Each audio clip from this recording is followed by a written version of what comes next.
Natiklo sa Quezon City ang 4 na miyembro umano ng sindikato na nagbebenta ng lupa na hindi nila pag-aari.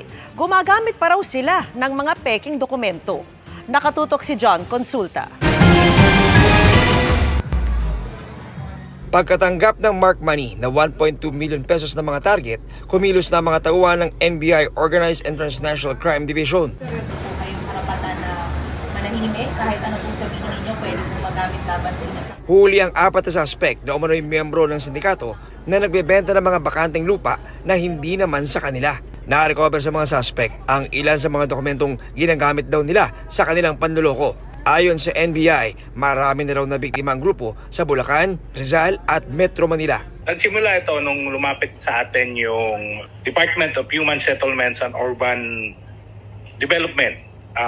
Nireport po nila na mayroong isang squatting syndicate dito sa Pasay na nag-o-offer, nagsasabi na silang nagmamay-ari ng lupa doon sa lugar na yon. Ayon pa sa NBI, may ibang paraan pa raw ang grupo para kumita sa mga lupang di naman nila pagmamay-ari.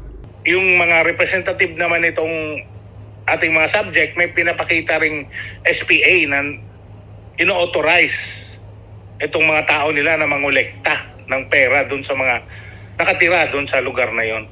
Iginiit ng mga suspect na sila ang lehitimong may-ari ng lupa at may desisyon na raw dito ang mga korte. Totoo yan.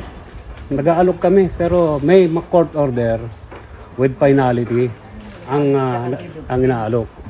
Dumaan lahat ito sa korte. Hindi kami mag-aalok ng bugus na mga dokumento kung kami man ay mag-aalok sa mga buyer.